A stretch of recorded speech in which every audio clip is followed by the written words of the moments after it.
Maya's life unfolded like a journey through two kingdoms.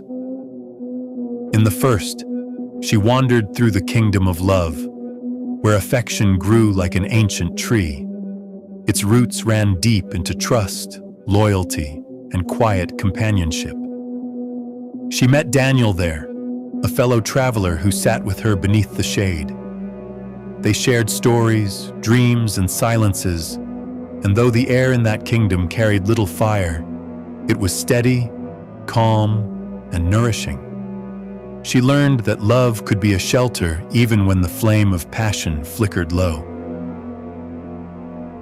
But one day, her path led her across a border into the kingdom of desire. There, the air was thick with urgency, and every glance sparked like lightning. Adrian belonged to this realm. With him, she discovered nights of burning intensity, moments so consuming they felt almost sacred. Yet when morning came, the fire cooled into ashes, leaving no roots to bind them. Desire could be ecstatic, but it was fleeting, like fire that warms for a moment and leaves only smoke. As Maya journeyed back and forth between these kingdoms, she realized neither one was false. Love without sex was possible, just as sex without love was possible. They were not illusions, but truths that revealed different faces of the human longing for connection. Yet she also saw that both kingdoms lived under the same sky, and perhaps the rarest path was not to choose one over the other, but to walk the narrow bridge between them, where love and desire intertwined, where roots met fire, and where companionship and passion spoke the same language. Maya understood then that the question was not, is love possible without sex, or sex without love? The question was, which kingdom does my soul hunger for, and am I brave enough to cross into the one I truly seek? In her time with Daniel, Maya enters the realm of love stripped of physical urgency. Their bond is built on trust, companionship, and shared experience. Even without the spark of sexual intensity, their relationship thrives on affection, loyalty, and the comfort of deep connection. This shows that love, at its core, can be sustained by emotional intimacy rather than physical passion. It points to the idea that love is not limited to the body, but often resides in the steady exchange of care and mutual respect. Philosophically, this demonstrates that love without sex is not only possible, but deeply valid. Some relationships draw their strength from tenderness, intellectual companionship, or spiritual closeness. By presenting Daniel's presence as a form of shelter, the story argues that love can exist independently of physical intimacy and still be whole. It challenges the common belief that sexual connection is the ultimate proof of love, showing instead that love may thrive even when sex is absent. Maya's encounter with Adrian pulls her into the raw immediacy of desire. Their bond is fueled by chemistry and physical passion, overwhelming in its intensity. In this kingdom, intimacy comes from touch rather than conversation, and the nights they share feel alive with fire. Yet when the glow fades, emptiness remains. The absence of emotional foundation leaves her unanchored. This illustrates sex without love, thrilling, intoxicating, but temporary. This perspective reveals that sex can exist as an experience entirely independent of love.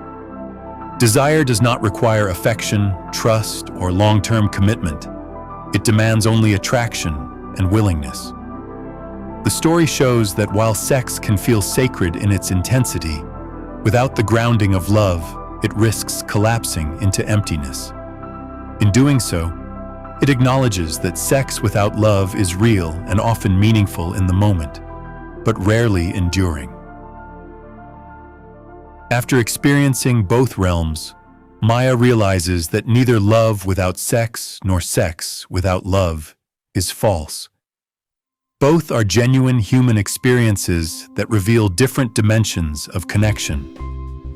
Love without sex can offer security and companionship, while sex without love can provide passion and immediacy. Each has its truth, and each teaches something about what it means to long for closeness with another human being. Philosophically, this challenges the notion that one form of connection is superior to the other. The story frames both kingdoms as real places beneath the same sky, suggesting that they are part of the human landscape. Instead of treating one as incomplete, it acknowledges both as valid expressions of intimacy. The implication is that love and sex are not bound by rigid definitions. They can exist together or apart, and each version still holds meaning. Though Maya sees value in both kingdoms, she also begins to wonder if the truest fulfillment lies in finding the rare bridge that unites them. A place where the roots of love meet the fire of desire, where companionship is deepened by passion, and passion is sustained by loyalty. This bridge is not guaranteed in every relationship, but the longing for it remains strong because it promises wholeness, a union of body and heart. This idea reflects a philosophical ideal that human beings often yearn for connections that combine both love and sex. Love alone may nourish but feel incomplete without passion. Sex alone may thrill but fade without emotional depth. The bridge symbolizes balance, a middle ground where intimacy is multidimensional. By imagining this bridge, the story suggests that while both love without sex and sex without love are possible, many people still seek the union of the two. At the end of her journey, Maya reframes the central question. It is not simply about whether love can exist without sex or sex without love. She has already proven both possibilities through experience. The real question is which path resonates with her deepest self. What kind of connection does she hunger for, and what risks is she willing to take to find it?